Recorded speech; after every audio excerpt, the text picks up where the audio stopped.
नमस्कार, आप देख रहे हैं 4 PM बिहार और मैं हूं अभिषेक मिश्रा।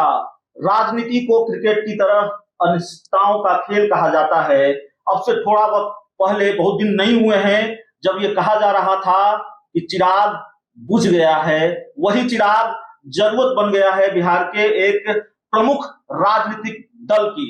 कई तरह की खबरें, कई तरह के कयास लगाए जा रहे हैं और खासकर जब नीतीश कुमार एनडीए से बाहर हुए हैं तो ये कहा जा रहा है कि चिराग पासवान आज बीजेपी की सबसे बड़ी जरूरत है। अखबारों की रिपोर्ट है और अंदर खाने की खबरें भी हमारे पास हैं। हमारे साथ खुद बात करने के लिए लोक जनशक्ति पार्टी रामविलास के राष्ट्रीय अध्यक्ष चिराग पासवान हैं। चिराग जी, भारतीय जनता पार्टी की जरूरत आप बन गए हैं और कई तरह की खबरें आ रही हैं। सबसे जो बड़ी खबर है वो ये है कि भारतीय जनता पार्टी के लोग लगातार आपसे संपर्क कर रहे हैं और आपको मनाने की कोशिश कर रहे हैं कि भैया मान जाइए, जो हुआ सो हुआ, आ जाइए एनडीए में। अभिषेक जी, मैंने निरंतरता में इस बात को कहा है कि मुझे नहीं पता मैं किसकी ज़रूरत हूँ नहीं हूँ, पर मुझे इतना पता है कि बिहार की जनता को आज की तारीख में मेरी ज़रूरत है और मेरा पूरा ध्यान सिर्फ उसी तरफ केंद्रित है।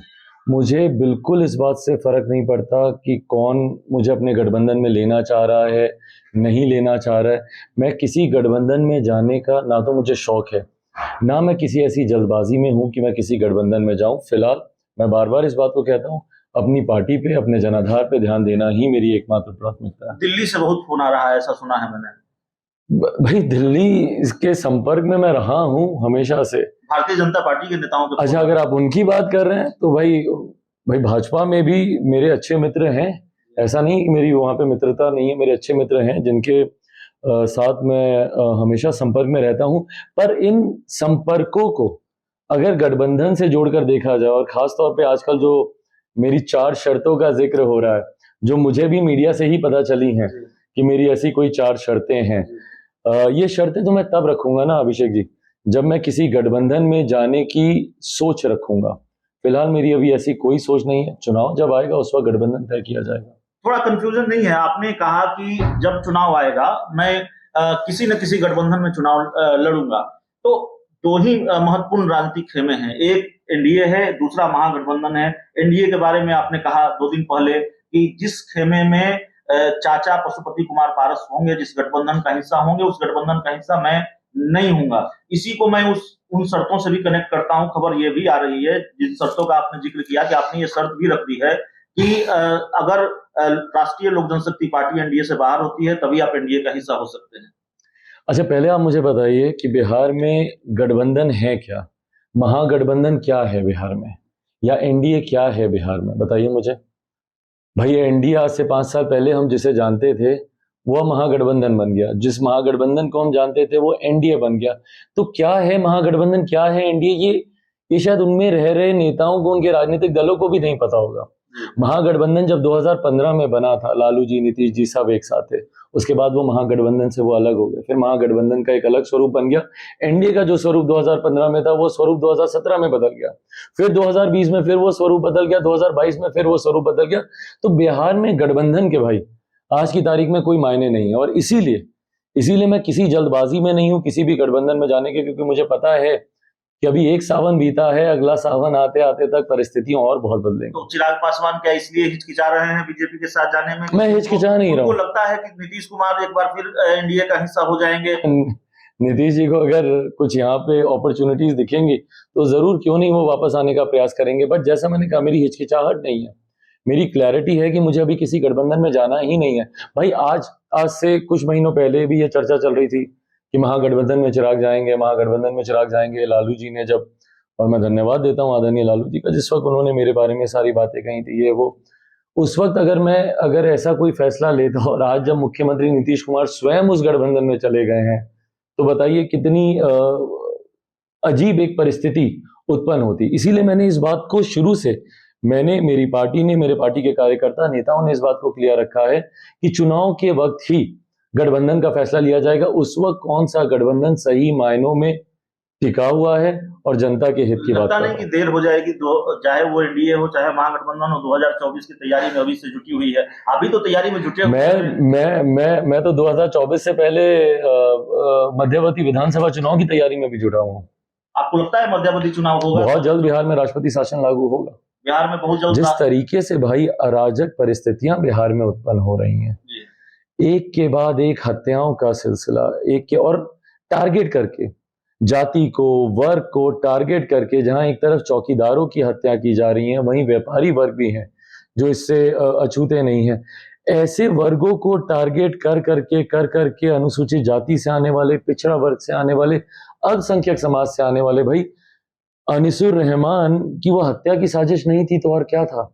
हाथ में तिरंगा लेके वो युवा उन्हीं अधिकारों की मांग कर रहा था जिसके लिए मुख्यमंत्री ने कुछ दिन पहले कहा था कि अरे 10 लाख या 20 लाख नौकरी ले जाओ, तो भाई वही तो लेने आए थे।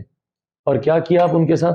तो जिस तरीके से इस सरकार के आने के बाद एक अराजक माहौल पैदा हुआ है, मुझे नहीं लगता कि ये सरकार ज्यादा दिन तक चलेगी। लेकिन लगता नहीं कि आपने अघोषित शर्त रख दी है। ठीक है, आपने कहा कि शर्तों की बात मुझे मीडिया से पता चल रही है, लेकिन आपने अगर ये कह दिया है कि जिस गठबंधन का हिस्सा हमारे चाचा होंगे उस गठबंधन का हिस्सा मैं नहीं रहूंगा, तो ये तो एक अघोषित शर्त ही है कि भाई उनको बाहर कीजिए तब हम आएंगे। हाँ, शर्त ये होती कि आप उनको बाहर कीजिए तब हम आएंगे, ये शर्त होती। ये मेरी नीति है। कुछ लोग ऐसे हैं जिनके साथ मैं समझौता नहीं कर सकता। भाई मुख्यमंत्री नीतीश कुमार उनमें से एक थे। 2020 में कुछ हो गया, उनके साथ मैंने समझौता नहीं किया। कुछ ऐसे हैं जिनके साथ मैं समझौता नहीं कर सकता। अगर उनके साथ मैं समझौता करूं तो कहीं ना कहीं मेरी पार्टी में भाई इस बात को लेकर एक असंतोष उत्पन्न होगा कि भैया जिन्होंने हम लोगों के साथ ऐसा बर्ताव किया उनके साथ समझौता क्यों? मैंने किसी के सामने शर्त नहीं रखी है। वो शर्त तो मैं तब रखता कि आप कीजिए तब मैं कदम उठाऊंगा। भाई मुझे कदम ही नहीं उठाना, आप उनको रखिए नहीं रखिए, मुझे क्या फर्क पड़ता। फोन आ रहे कि नहीं आ रहे? बातचीत हुई है कि मनाने की कोशिश हुई कि नहीं चिराग पासवान? अभिषेक जी, मैंने कहा मेरे मित्र हैं और फोन मुझे यहीं से क्यों, मुझे महागठबंधन से भी मेरी बातचीत होती है फोन पे, क्यों नहीं होती मेरी? हर किसी से। एक दो सवाल जल्दी चिराग जी, मुझे पता है आपको जाना है कहीं।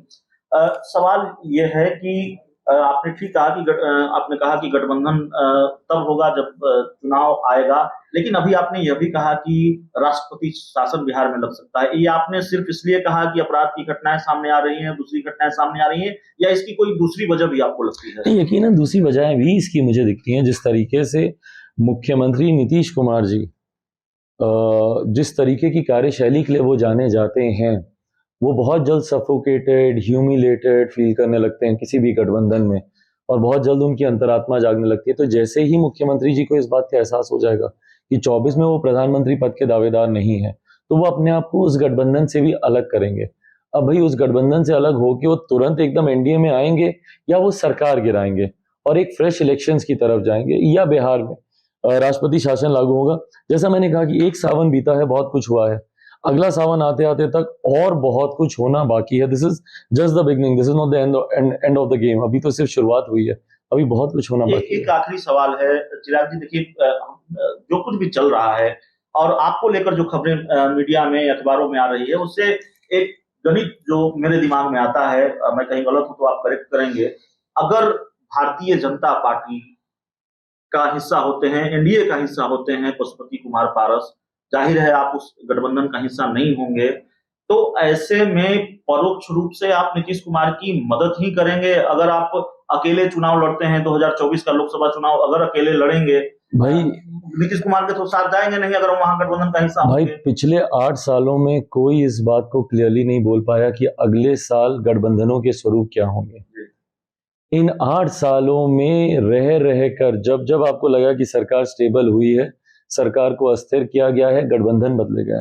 16 में जब एक तरफ हम लोग शराबबंदी कानून की तारीफ मुख्यमंत्री जी की कर रहे थे कि भाई अच्छी पहल की इन्होंने उधर जाकर, तब तक ये गठबंधन बदल कर इधर आ गए। अभी हम लोग 20 वाले चुनाव परिणामों के बाद सेटल ही होने लगे थे कि 1.5-2 साल में फिर इन्होंने गठबंधन बदल दिया। तो अगले साल इस वक्त जब हम लोग बैठे होंगे, आप आर्काइव से सेम डे का वीडियो निकालिएगा, इसी तारीख को 27 अगस्त का, अगले साल हो सकता है तब तक गठबंधन का और स्वरूप बदल गया हो। आपने कहा कि महागठबंधन के नेताओं से भी बातचीत होती है, तो हमने चाचा भतीजे को साथ आते देखा है, भाई भाई को साथ आते भी देख सकते हैं। बिहार की राजनीति में वैसा समीकरण हो सकता है, तेजस्वी चिराग साथ आ जाए कभी? भाई मेरे उनसे संबंध तो पुराने रहे ही है ना, उनसे, उनके परिवार से मेरे कोई नई संबंध। और आज भी जब मैंने उप मुख्यमंत्री को नई सरकार बनने की मैंने बधाई दी, तो मैंने उनके सामने वो आशाएं भी रखी हैं कि भाई देखिए, एक से तो निराशा ही हमें हासिल हुई है, तो उनसे तो अब कोई उम्मीद रखना भी गलत ही होगा। मुख्यमंत्री नीतीश कुमार जी का मैं जिक्र कर रहा हूँ, उप मुख्यमंत्री बनकर आए हैं, उम्मीदें भी इनसे लगा के रखी हैं। हाँ, अब फिर मैं यही बोल रहा हूँ कि मेरे व्यक्तिगत संबंधों को राजनीतिक गठजोड़ से मेरा अभी मतलब तो देखकर राजनीतिक संबंधों से है ना, राजनीतिक संबंध कभी फिलहाल तो ऐसी कोई चर्चा ही नहीं है भाई। तो चलिए, हमारे साथ लोक जनशक्ति पार्टी रामविलास के राष्ट्रीय अध्यक्ष चिराग पासवान थे, और कई सवाल बिहार के सियासी गलियारों में टहल रहे हैं, और उन सवालों में जो सबसे लंबी फहरिस्त है वो चिराग पासवान से जुड़ी हुई है। उन सवालों के जवाब तलाशने की कोशिश हमने इस इंटरव्यू में की है। 4 PM बिहार देखते रहिए। आपके प्यार, सहयोग और समर्थन के लिए बहुत बहुत धन्यवाद।